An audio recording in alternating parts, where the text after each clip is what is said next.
रोहतक में बीजेपी प्रदेश अध्यक्ष ओपी धनखड़ ने जिला अध्यक्षों के साथ बैठक की। इस दौरान धनखड़ ने बड़ौदा चुनाव को लेकर विपक्ष पर कटाक्ष करते हुए बयान दिया कि बड़ौदा हल्का 6 साल से विकास में पिछड़ता जा रहा है और जनता अब की बार भाजपा पर विश्वास करेगी और सीट भाजपा की झोली में आएगी। उन्होंने कहा कि कांग्रेस के 10 साल के शासनकाल में कोई 10 काम गिना दे। देखिए, मेरी संगठनात्मक बैठक है। जिन लोगों ने जिले का काम पिछले सरकार के कार्यकाल में किया है, उनके अनुभव मैं आज पूछ रहा हूं कि उनको कैसे कैसे अनुभव इस सारे काम में आए हैं और अगली रचना के लिए मुझे वो कुछ बेहतर सुझाव दें। उनको कौन सी कठिनाइयाँ आई हैं, कौन से काम बहुत अच्छे हुए हैं, कौन से काम और अच्छे हो सकते हैं। ऐसे एक संगठनात्मक जिसको हम मूल्यांकन कह सकते हैं, उस मूल्यांकन के लिए बैठक है। उनके अनुभवों से सीखने के लिए बैठक है। अभी दिन भर हम बैठेंगे, कल भी इसी तरह से मैं बैठने वाला हूँ पदाधिकारियों के साथ, जो इसी तरह की एक्सरसाइज के लिए, जिससे उनके जो बहुत ही अमूल्य अनुभव हैं उनकी जानकारी मिल सके, उनके सामने आए हुए चैलेंजेस का पता चल सके और जो उनके मन में कुछ ख्याल आते हैं कि ये कर सकते हैं, ये कर सकते हैं, तो उनके सुझाव, ये सब पर काम करें।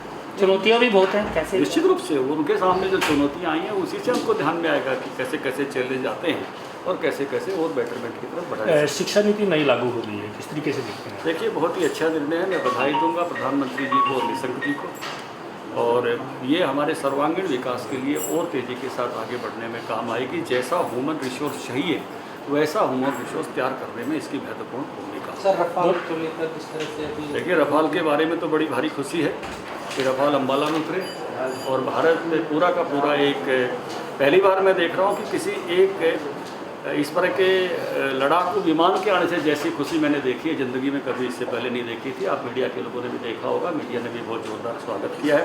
भारत और मजबूत हुआ है, सशक्त हुआ है। सवाल उठा रहा है कि इस तरह से कोई भी सुनी हुई चीज़ उस तरह का मोल पैदा करे बीजेपी, वैसे है कुछ नहीं।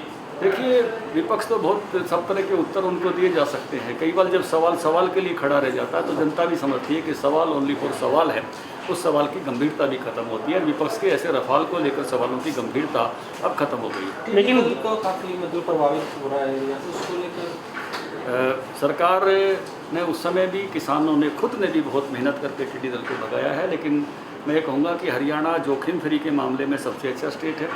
हमारा फसल बीमा और उसके साथ साथ हमारा डिजास्टर मैनेजमेंट का फंड सबसे अच्छे हमने अब तक अदायगी की है। और हमारे कृषि मंत्री और मुख्यमंत्री जी ने सबने अनाउंस किया है कि कोई भी किसानों का नुकसान हुआ है सरकार भरपाई करेगी। और उपचुनाव निश्चित रूप से कि जब भी अब आने वाले समय में पहला काम वही है। और मैं तो बार बार ये कहा है कि बड़ौदा उपचुनाव भारतीय जनता पार्टी के लिए एक अपॉर्चुनिटी बनेगा, कांग्रेस के लिए एक चैलेंज है, लिटमस टेस्ट है, क्योंकि सीट उनकी थी। श्री कृष्ण हुड्डा वहाँ से चुनाव जीते थे और लोगों का मन बीजेपी के साथ आने का है। मुझे लगता है जींद की तरह से हमारे लिए अवसर है। लेकिन निश्चित रूप से बड़ौदा की जनता ही बताएगी। और जो 6 वर्षों तक बड़ौदा विकास में पिछड़ा है और 10 साल जो उनका नेतृत्व रहा, उस समय कोई भी 10 का आइकॉनिक काम वो गिनाने की स्थिति में बड़ौदा में नहीं है। तो बड़ौदा के लोग उसको समझ रहे हैं कि बड़ौदा को विकास के दर पर रास्ते पर आगे बढ़ना चाहिए। वहीं दूसरी ओर विपक्ष के राफेल डील को लेकर उठाए गए सवाल का जवाब देते हुए प्रदेश अध्यक्ष ने कहा, विपक्ष का राफेल पर सवाल खड़ा करना विपक्ष की गंभीरता को दर्शाता है। उन्होंने कहा, हरियाणा की धरती पर राफेल का लैंड होना वास्तव में हर्ष का अनुभव है। उन्होंने कहा, पहली बार ऐसा हुआ है जब किसी लड़ाकू विमान का बड़े जोर शोर से स्वागत हुआ है।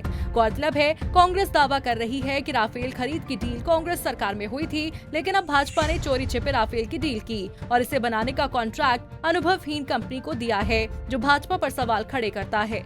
रोहतक से दीपक भारद्वाज, पंजाब केसरी टीवी।